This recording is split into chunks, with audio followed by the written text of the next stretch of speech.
wabarakatuh.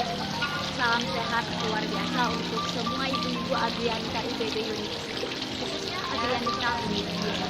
Hari ini kita akan sharing tentang bagaimana membuat makanan olahan jamur, yaitu jamur kuping dan jamur tiram. Namun sebelumnya, kita akan mendengarkan penjelasan tentang jamur dari ahli jamur, yaitu Ibu Dr. Anda Listiawati MS. Mari kita dengarkan dan saksikan bersama. Jamur. Nah, menurut keilmuan dari yang Bu Lilis ketahui, apa sih sebenarnya kandungan dari jamur itu sendiri? Apa saja yang terkandung pada jamur? Jamur sudah lama dipergunakan oleh masyarakat sebagai bagian dari diet normal ataupun sebagai makanan yang lezat. Kelezatan tersebut terdapat pada tekstur, rasa, dan aromanya. Jamur itu merupakan organisme yang terpisah dari hewan dan tumbuhan. Jadi, jamur tidak melakukan fotosintesis dan cara memperoleh makanannya juga berbeda dengan hewan. Tubuh jamur tersusun oleh hifa-hifa. Nah, hifa dari jamur yang berada pada substrat atau tempat hidupnya itu akan mengeluarkan enzim, kemudian enzim itu akan mendegradasi bahan makanannya yang ada di tempat hidupnya tersebut. Jadi, cara memperoleh makanannya sangat berbeda dengan hewan. Jamur dapat ditemukan pada berbagai substrat, maka ada jamur yang menguntungkan dan ada jamur juga yang merugikan. Nah, jamur-jamur itu ada yang dapat dikonsumsi, jadi bersifat edible, ada yang tidak dapat dikonsumsi karena beracun. Jamur yang edible tentu kita mudah menemukannya di supermarket ya, telah dijual di banyak pasar. Tapi di lapangan kita juga bisa menemukan jamur yang dapat dikonsumsi, sekaligus juga bisa menemukan jamur yang beracun. Nah, dari mana kita bisa memperoleh informasi bahwa jamur itu beracun atau dikonsumsi? Itu dari masyarakat setempat. Karena tidak ada tanda-tanda khusus yang dapat membedakan apakah itu jamur dapat dikonsumsi atau tidak. Jadi informasi masyarakat setempat sangat diperlukan untuk mengetahui tentang apakah jamur itu bisa dikonsumsi atau tidak. Atau kita juga bisa menentukan dahulu nama jamur itu, kemudian nama yang sudah valid tersebut dapat kita telusuri apakah jamur itu edible atau tidak. Jamur umumnya mengandung protein yang lebih tinggi dari kebanyakan sayuran. Selain itu juga jamur mengandung vitamin dan serat makanan, kaya akan mineral-mineral, serta mengandung lemak yang rendah. Dengan demikian, jamur sebagai makanan yang menyehatkan. Nah, sebagai makanan yang menyehatkan, jamur ternyata banyak mengandung senyawa bioaktif seperti senyawa kelompok fenolik dan flavonoid, di mana senyawa-senyawa tersebut bermanfaat dalam bidang kesehatan, sehingga senyawa-senyawa aktif yang terkandung dalam jamur dapat dikonsumsi sebagai antioksidan. Jamur yang dapat dikonsumsi dapat kita temukan di lapang. Contohnya yaitu pada hamparan tandan kelapa sawit yang kosong, itu dalam waktu tertentu itu kita bisa menemukan jamur merang. Nah, pada tumpukan jerami padi juga kita bisa menemukan keberadaan jamur merang. Selain pada tandan kelapa sawit ataupun jerami padi, kita bisa menemukan juga pada kayu yang tumbang, gitu kan, dari kayu dari pohon yang tumbang, atau kayu yang sudah lapuk begitu, itu kita bisa menemukan keberadaan jamur gerigit. Tak kalah pentingnya yang masyarakat sudah banyak mengetahui, yaitu jamur rayap. Jamur rayap ini meskipun frekuensi menemukannya tidak semudah menemukan jamur gerigit, tapi masyarakat sudah banyak mengetahui keberadaan jamur rayap ini yang dikenal dengan nama Termitomyces. Jamur ini hidup di tanah. Nah, hidup di tanah. Pada tanah tersebut kalau digali akan ditemukan rayap, karena jamur ini memang tumbuhnya berasosiasi dengan rayap. Nah, kalau kita lihat di sekitar pohon melinjo, nah kita di situ bisa menemukan jamur tangkil.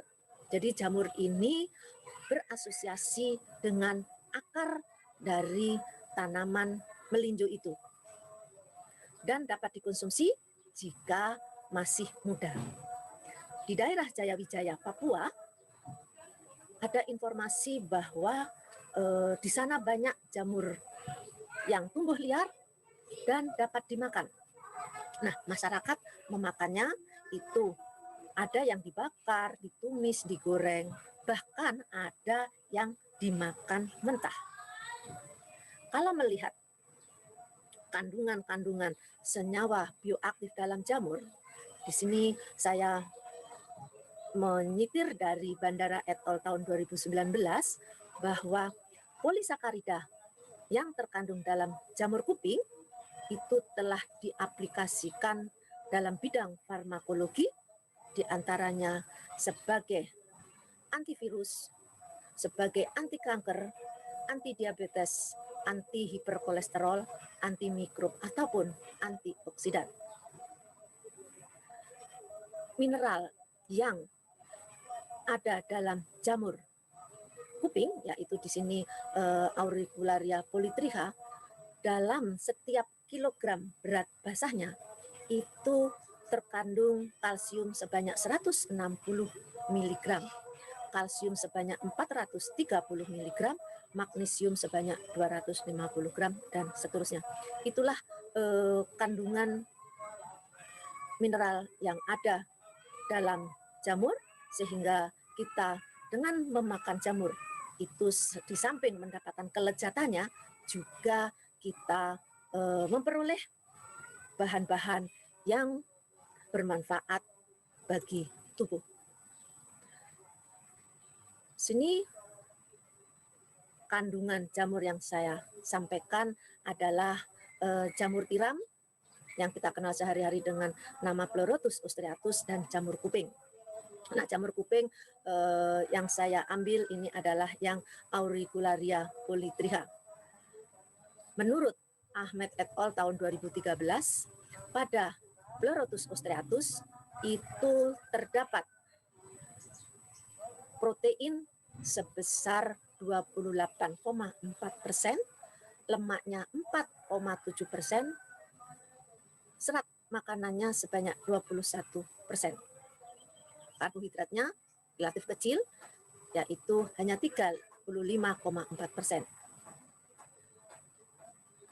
Menurut Wu dan Ni tahun 2012, pada Pleurotus ostreatus itu mengandung karbohidrat yang lebih tinggi, yaitu sebesar 61,3%. Nah, perbedaan kandungan dari jamur itu dipengaruhi oleh substrat tempat menumbuhkannya atau substrat tempat tumbuhnya, dan dipengaruhi oleh strainnya. Adapun pada jamur kuping, menurut Mao et al. Tahun 1998, mengandung protein 5,7%, lemaknya 0,48%, serat makanannya adalah sebesar 3,68%, karbohidratnya tinggi, yaitu sebesar 88,14%, Demikian juga yang diinformasikan oleh Hurdani tahun 2012 bahwa pada jamur kuping itu kandungan karbohidratnya 88,6%. Kalau kita lihat di sini, pada jamur tiram itu proteinnya lebih tinggi dibandingkan pada jamur kuping. Itu yang bisa disampaikan kandungan dari jamur. Maka dengan mengkonsumsi jamur, kita mendapatkan rasa lezat dan bermanfaat dalam bidang kesehatan. Oke, terima kasih Bu Srilis atas penjelasan tentang kandungan dari jamur. Sekarang bagaimana sih tips memasak jamur yang baik itu? Bagaimana tips memasak jamur yang baik? Yaitu memasak jamur menghasilkan makanan yang lezat, namun tidak merusak nilai gizi yang terkandungnya.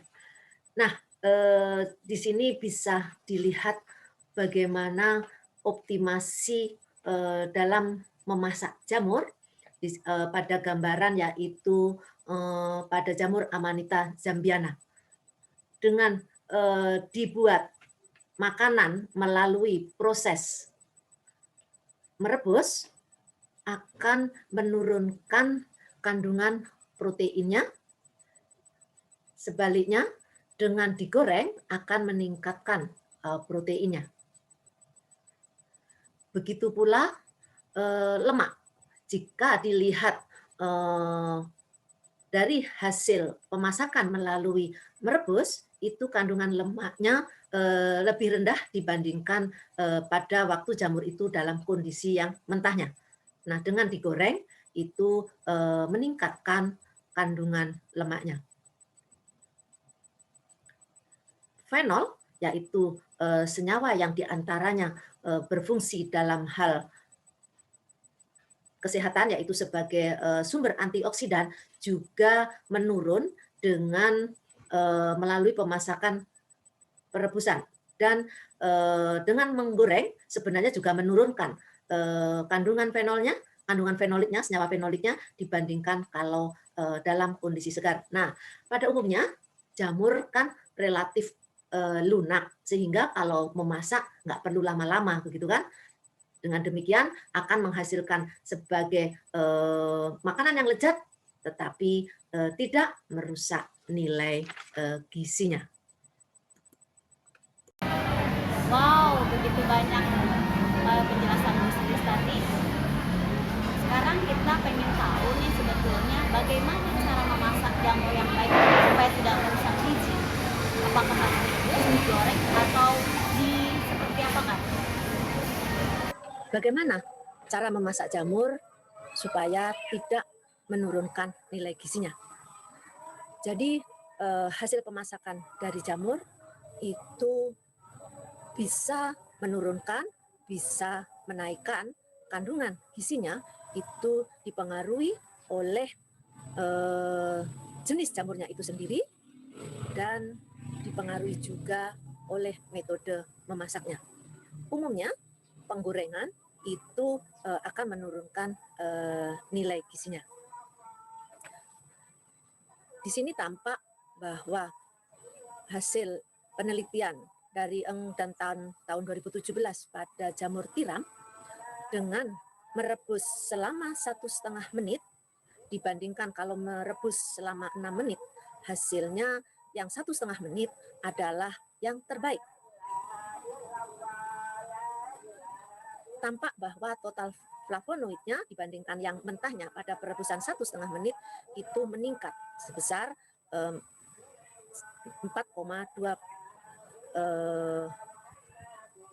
miligram dalam 100 gram berat basahnya. Sebaliknya dengan direbus selama 6 menit, ternyata total flavonoidnya itu hanya 1,8 mg dalam 100 gram berat basahnya. Dengan perebusan 1,5 menit juga bisa meningkatkan keberadaan dari asam askorbatnya. Nah, Flavonoid dan asam askorbat adalah merupakan bagian dari senyawa-senyawa yang terlibat dalam antioksidan. Bagaimana dengan dikukus? Dikukus selama 4,5 menit juga merupakan hasil yang terbaik bila dibandingkan dengan pengukusan selama 1,5 menit saja atau yang lebih lama yaitu 6 menit. Tampak di sini dengan pengukusan selama 4,5 menit, asam askorbatnya menjadi 0,3 miligram per 100 gram berat basah, dan total flavonoidnya juga meningkat dibandingkan dengan jamur tiram yang masih mentahnya. Bagaimana efek penggorengan? Efek penggorengan yang dilaporkan oleh Roncero Ramos et al. Tahun 2016 dengan menggoreng melalui yang deep frying, yaitu dari jamur itu digoreng dengan rendaman minyak yang banyak, ya, terendam dalam minyak yang banyak itu ternyata menurunkan kadar proteinnya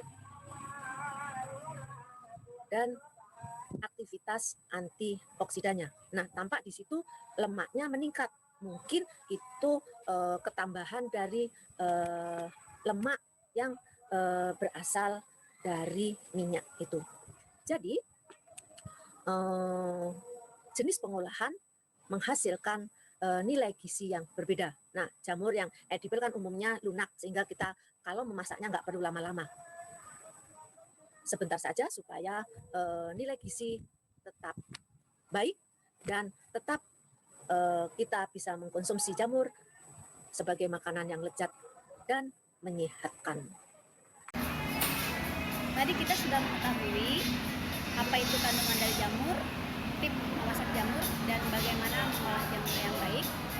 Sekarang pertanyaan terakhir adalah bagaimana cara menyimpan jamur di kulkas supaya awet atau tahan lama?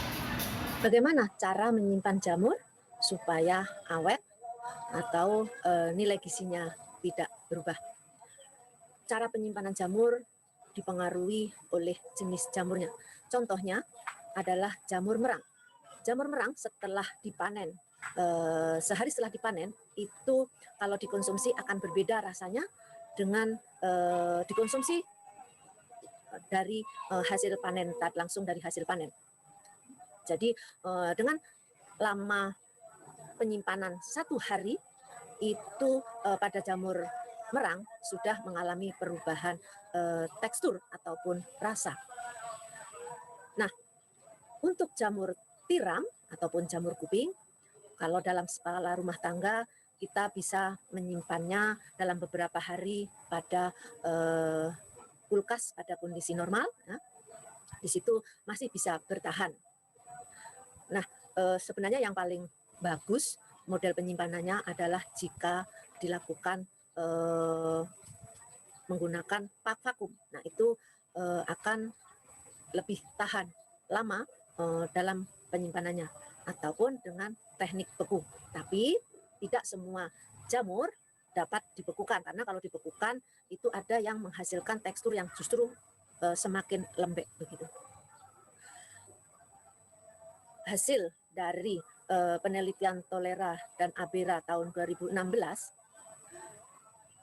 dengan model pengeringan yang berbeda, yaitu melalui oven atau pengeringan melalui sinar matahari, itu di situ bisa menurunkan kadar protein, lemak ataupun serat. Meskipun kalau dilihat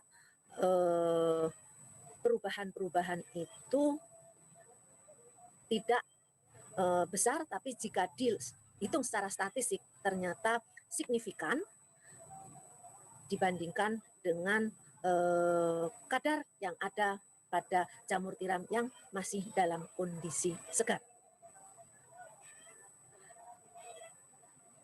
Jadi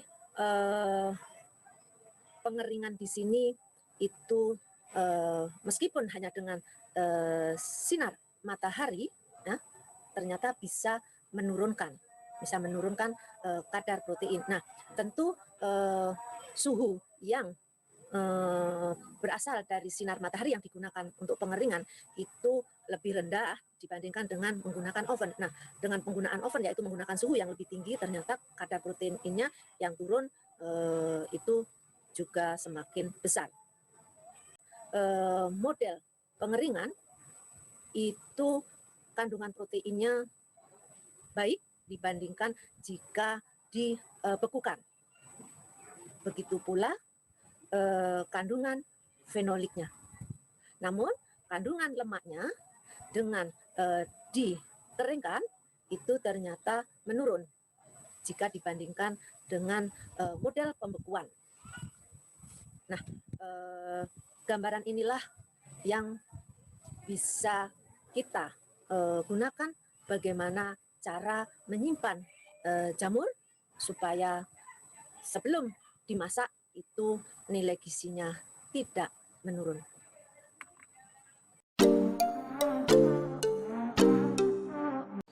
Assalamualaikum warahmatullahi wabarakatuh. Pada hari ini kita akan membuat dimsum jamur ayam. Alat dan bahan yang dipergunakan, untuk bahan-bahannya kita menyiapkan jamur tiram, jamur kuping, wortel, kulit dimsum, bawang bombay, dan bawang putih. Kemudian kita tambah dengan tepung tapioka, tepung terigu, tepung maizena, ladaku, dan kaldu rasa jamur. Ini contoh jamur tiram yang telah dicincang, jamur kuping, dan juga ayam. Untuk cara pembuatannya, bahan-bahan yang sudah kita cincang kita masukkan satu persatu. Ada jamur tiram, jamur kuping, wortel, kita tambah semuanya,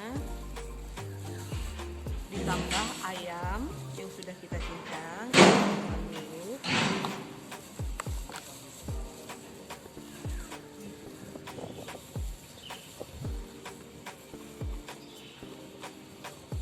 Kemudian kita tambah bawang bombay dan juga bawang putih. Untuk wortel kita sisakan sedikit nanti untuk bagian di atas dari dimsum. Kita aduk sampai rata. Setelah semuanya kecampur, maka kita tambah bahan keringnya. Tepung tapioka 10 sendok,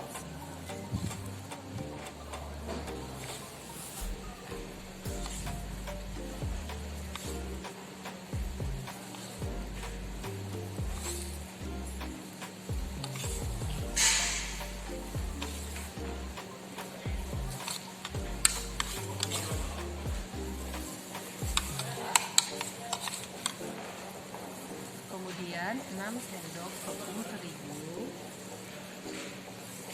6 sendok makan ya.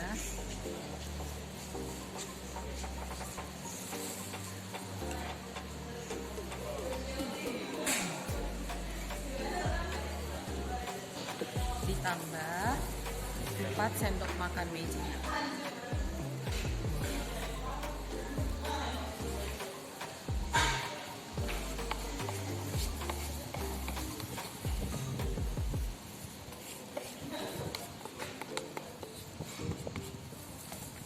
Kemudian kita tambah kaldu rasa jamur itu secukupnya aja. Nanti setelah kegabung kita rasakan dulu.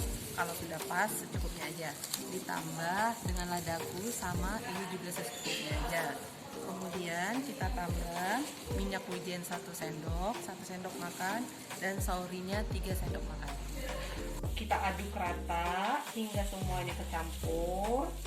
Kemudian kalau sudah selesai boleh kita tambah dengan air secukupnya hingga campurannya benar-benar kalis.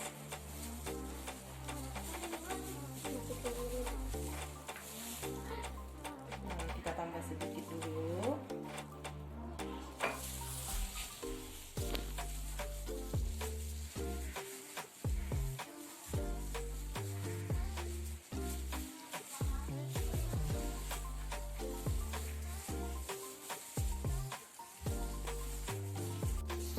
Setelah selesai kita aduk rata, kita pastikan adonan sudah kalis. Contohnya seperti ini.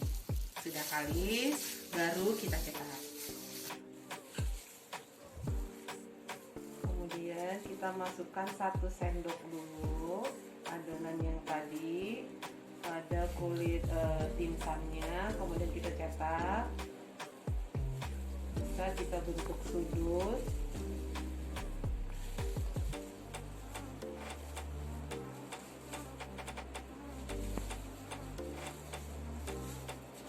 Sampai dia rapi.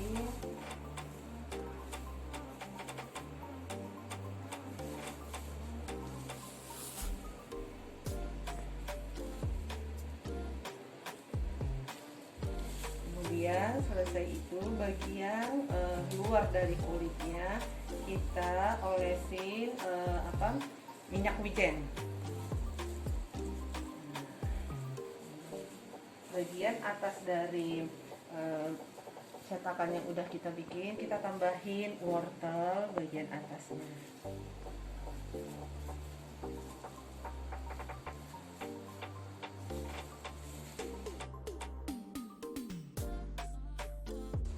Kalau semua sudah selesai dicetak, kita masukkan ke dalam loyang yang sudah diolesi dengan minyak wijen.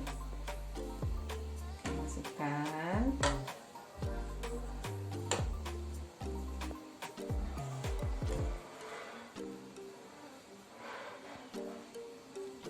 Kita susun yang rapi. Setelah penuh baru kita kukus.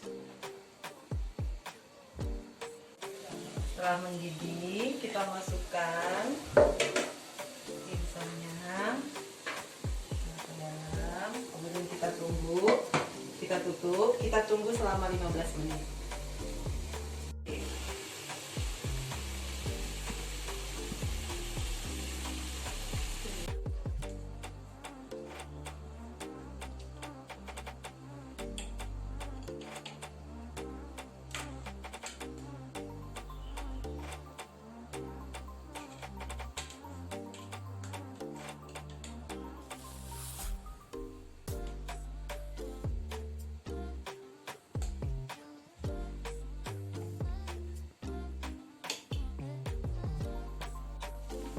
Dimsum sudah selesai kita masak. Sekarang kita tinggal santap dengan tambahan saus dimsum.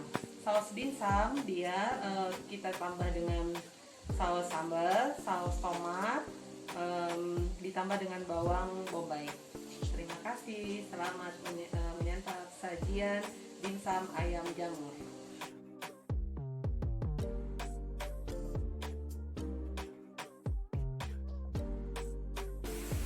Baik, saya akan mencoba olahan yang campur dengan jamur hasil dari karya Agri Anita di Departemen Biologi FMIPA IPB.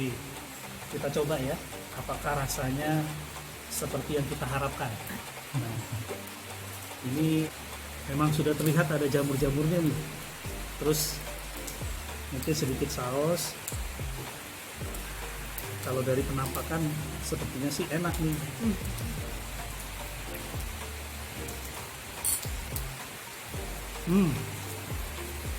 Terasa jamurnya renyah dan juga aromanya kuat ya, aroma jamur. Saya rasa sangat cocok kalau bagi orang-orang yang ingin variasi. Ada dua pilihan, bisa dicampur dengan yang ikan, bisa juga yang murni jamur, tapi keduanya luar biasa nikmat, kaya protein. Silakan dicoba dan dipesan di Agri Anita Departemen Biologi FMIPA IPB. Terima kasih. Baiklah, sekarang saya akan mencoba dimsum jamur ayam buatan Ibu Dewi dari Agri Anita Biologi. Mari kita coba.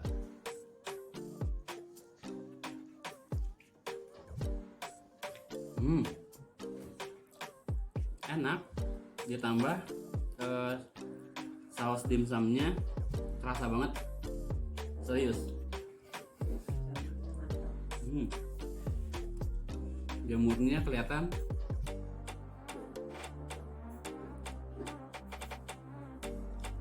kalian wajib coba. Terima kasih. Terima kasih banyak untuk Ibu Dr. Sulistiawati yang sudah menjelaskan tentang jamur. Kemudian terima kasih juga untuk Bapak Beni Juliandi dan Bapak Adrian yang sudah menikmati hasil dari olahan jamur di Adrian tahun ini. Luar biasa Bapak di KPMK mau menikmati hasil dari olahan jamur. Terima kasih untuk Adrianita Unit Biologi, juga Ibu-Ibu Adrianita IPB University. Sampai jumpa di video selanjutnya dari Adrianita Unit Biologi. Salam sehat selalu. Assalamualaikum warahmatullahi wabarakatuh.